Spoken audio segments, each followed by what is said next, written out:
नमस्कार दोस्तों, कृष्ण वचन में आप सभी का स्वागत है। इस पूरे संसार में ऐसे अनेक व्यक्ति हैं जो प्रभु श्री कृष्ण की भक्ति करते हैं, उनसे प्रेम करते हैं, उनको अपना आराध्य मानते हैं और उनके उपदेशों पे चलने की कोशिश करते हैं।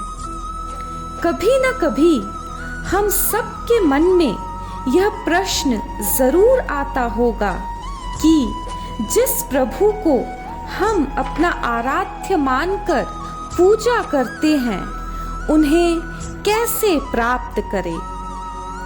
कहते हैं जीवन के हर प्रश्न का उत्तर हमें श्रीमद् भगवद गीता में मिल जाता है।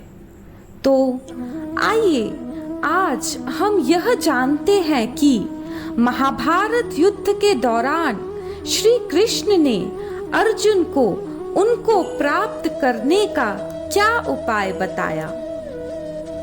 अर्जुन को दिया गया यह उपदेश भौतिक कार्यों में व्यस्त रहने वाले समस्त व्यक्तियों के लिए बड़ा महत्वपूर्ण है। भगवान यह नहीं कहते कि कोई अपने कर्तव्यों को त्याग दे। मनुष्य उन्हें करते हुए साथ साथ हरे कृष्ण का जप करके कृष्ण का चिंतन कर सकता है। इससे मनुष्य भौतिक कलमश से मुक्त हो जाएगा और अपने मन तथा बुद्धि को कृष्ण में प्रवृत्त करेगा। कृष्ण का नाम जप करने से मनुष्य परम धाम कृष्ण लोक को प्राप्त होगा, इसमें कोई संदेह नहीं है।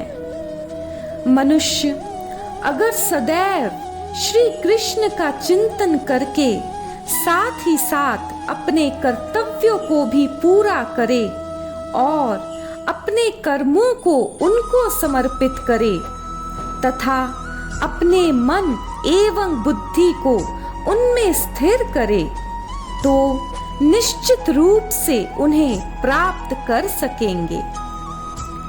जो व्यक्ति श्री कृष्ण का स्मरण करने में अपना मन निरंतर लगाए रखकर अविचलित भाव से भगवान के रूप में उनका ध्यान करते हैं, वह उनको अवश्य ही प्राप्त होते हैं। महामंत्र हरे कृष्ण का जप करने से कृष्ण की स्मृति हो आती है। भगवान के शब्दोच्चार अर्थात ध्वनि के जप तथा श्रवण के अभ्यास से मनुष्य के कान, जीभ तथा मन व्यस्त रहते हैं। इस ध्यान का अभ्यास अत्यंत सुगम है। इससे परमेश्वर को प्राप्त करने में सहायता मिलती है। भक्त हरे कृष्ण का जप करके अपनी पूजा के लक्ष्य परमेश्वर का उनके किसी भी रूप नारायण, कृष्ण, राम आदि का निरंतर चिंतन कर सकता है। ऐसा करने से वह शुद्ध हो जाता है और निरंतर जप करते रहने से जीवन के अंत में वह भगवत धाम को जाता है। इसी प्रकार हरे कृष्ण के जप द्वारा मनुष्य अपने मन को परमेश्वर में स्थिर करता है। आइए अब यह जानते हैं कि परमेश्वर के चिंतन की विधि क्या है। कृष्ण के चिंतन की विधि अत्यंत सुगम है। पहली बात तो यह है कि भगवान पुरुष है। हम राम तथा कृष्ण को पुरुष रूप में सोचते हैं। चाहे कोई राम का चिंतन करे या कृष्ण का। भगवान कवि है, अर्थात वे भूत, वर्तमान तथा भविष्य के ज्ञाता हैं, अतः वे सब कुछ जानते हैं। वे प्राचीनतम पुरुष है, क्योंकि वे समस्त वस्तुओं के उद्गम हैं। प्रत्येक वस्तु उन्हीं से उत्पन्न है। वे ब्रह्मांड के परम नियंता भी हैं। वे मनुष्यों के पालक तथा शिक्षक हैं।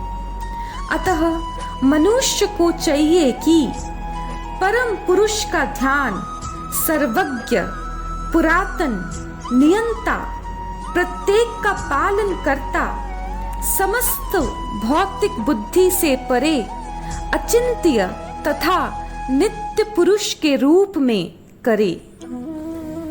वे सूर्य की भांति तेजवान हैं और इस भौतिक प्रकृति से परे दिव्य रूप हैं। श्री कृष्ण को प्राप्त करने की विधि पे आज का अध्याय यही समाप्त करते हैं। राधे राधे।